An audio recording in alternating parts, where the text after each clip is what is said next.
Les drôles se font troller. Avec Jean-Denis Scott. Pour une dernière fois, avant de m'en aller. C'est sûr. Jean-Denis, tu vas me J'aurais faire laissé pleurer. sur place, Philippe Vincent. Écoute, mais c'est ça, je suis pas là comme ça va être ton cas tous les jours dans à peu près une semaine. Comment vas-tu, d'ailleurs, Ça va, ça va. avant-dernière semaine? Ça va, ça va. D'accord. Mais là, c'est la dernière émission qu'on passe ensemble avant que tu partes travailler dans une autre émission du matin. Finalement, tu échanges 4 yeux pochés pour un mal de bloc. C'est excellent. C'est un très bon choix. D'ailleurs, c'est un petit peu étrange de savoir à l'avance qu'on va te perdre, Philippe Vincent. C'est un peu comme l'aide médicale à partir. Faut falloir s'habituer. D'ailleurs, là, tu vas comprendre que la dernière chose que je veux, là, c'est que la chronique tourne autour du fait que tu vas bientôt nous... J'espère Alors, que si non. tu veux bien... Non, je ferai pas ça. On va faire notre dernière chronique ensemble, comme on a fait les autres, c'est-à-dire fatigué en se disant que ça n'a pas de bon sens de se lever à cette heure-là. Alors, tout d'abord, on va commencer par cette bonne nouvelle pour les fans de Bon Cop, Bad Cop, Martin Ward et David Bouchard, Ben oui. qui seront bientôt de retour dans cette série, pas un film, là, une série, 8 épisodes qui devraient voir le jour très prochainement. Alors, c'est bien qu'on retrouve notre série avec les gens qu'on aime à la tête de celle-ci. Les 2 acteurs principaux qui vont retrouver leur rôle pour quelques épisodes. Bon. Un peu comme Philippe Vincent Foisy, que vous allez pouvoir retrouver pour quelques épisodes la semaine prochaine. Mais après ça, ça va être terminé. Il faut s'y faire. Ensuite, on va parler de nos voisins du Sud, Philippe Vincent. Oui. De Donald, le Orange in Chief, qui a passé non pas une, mais 2 fois devant les tribunaux cette semaine. 37 chefs d'accusation, c'est presque autant d'accusations que le cardinal Ouellet, c'est quand même pas rien. Deux inculpations durant lesquelles on a remarqué une chose quand même, c'est 1, ses conseillers étaient là, 2, son fils était là, 3, ses fidèles partisans étaient là, mais 4, sa femme Melania était pas là. C'est un peu étrange, Melania Trump qui... on fait un peu ce que toi, tu vas bientôt faire à la barre de Cube Radio. Briller par ton absence, Philippe Vincent. Mais là, il faut dire que briller par son absence, c'est fréquent dans la famille Trump. On sait que Donald Trump est toujours particulièrement brillant quand il n'est pas là. C'est parce qu'il ne parle pas, il râle pas, il bitch pas. Fait que c'est...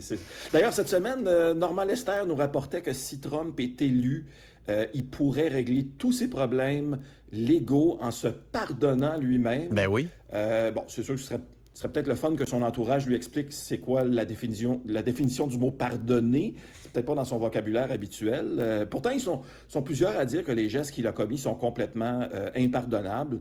Impardonnables, comme le fait de laisser son émission du matin à Cube, Philippe Vincent, c'est laisser ses auditeurs seuls, c'est inacceptable. Merci, Jean-Denis.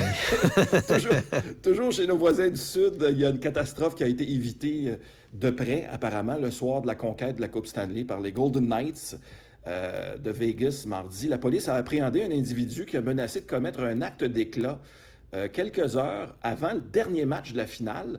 Mais il faut dire que Vegas s'en tire quand même assez bien parce que, il était question que les Golden Knights subissent une catastrophe lors de leur dernier match.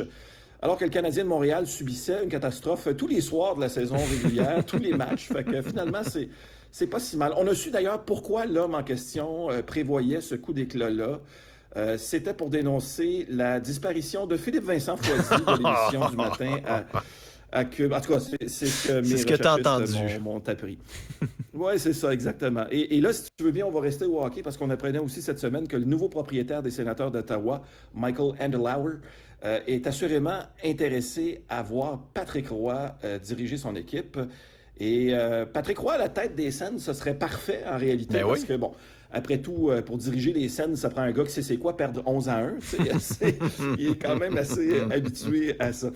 En terminant, j'ai faussement sauté de joie cette semaine. Je lisais que l'ancien patron de la SQDC, Robert Dalcourt, va devenir le nouveau patron de la SAQ.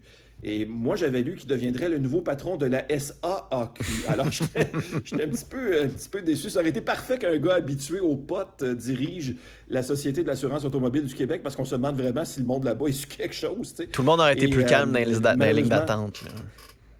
Plus calme, probablement. Il aurait comme oublié que ça fait 4 heures qu'il attend. Mais entre-temps, c'est ça. Le ministre Éric Précaire reste bien en poste et l'opposition à Québec n'est pas très contente de ça d'ailleurs. En fait, elle demande carrément au premier ministre de retirer les fonctions de Éric I Don't Care. Là, évidemment, c'est bien beau de vouloir le retirer de la tête de la SAQ, mais encore faudrait-il qu'il y en ait une. Moi, j'avoue que je suis pour ça qu'Éric Kerr se trouve une nouvelle job. En autant que j'apprenne pas lundi matin que sa nouvelle job, c'est d'animer l'émission du matin à Cube Radio. Il faudrait juste pas que ça arrive. Ah, Philippe Vincent, nos auditeurs les plus susceptibles auront sûrement capté les messages codés que j'ai envoyés durant cette chronique-là. C'est notre dernière émission ensemble. Il y a quelques années, tu quittais Ottawa pour te rendre à Montréal. Ou comme on dit dans le métier, tu as fait un Denis Coderre. Et je te souhaite une bonne continuation. Je te souhaite un joyeux Gino, en fait, dans les prochaines années. Et en guise d'au revoir, j'aurais pu juste te dire salut, bonjour, mais je t'offre ces 2 phrases musicales maintenant très célèbres. Avant de me dire adieu, tourne-toi encore. Ah, Jean-Denis, quel plaisir d'avoir partagé tous ces vendredis avec toi. Vraiment, merci beaucoup.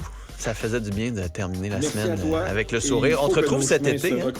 On te retrouve cet été. Oui, tout à fait. Dans une autre case horaire, c'est ça. Je vais être, dans le fond, à 5 heures, mais pas du matin, de l'après-midi. Ça va être plus facile pour ton horaire et pour tes cernes. Jean-Denis, merci beaucoup. À très, très bientôt, je l'espère. Merci, et je mon le ami. sais. À Salut. bientôt. Bye. Restez connectés.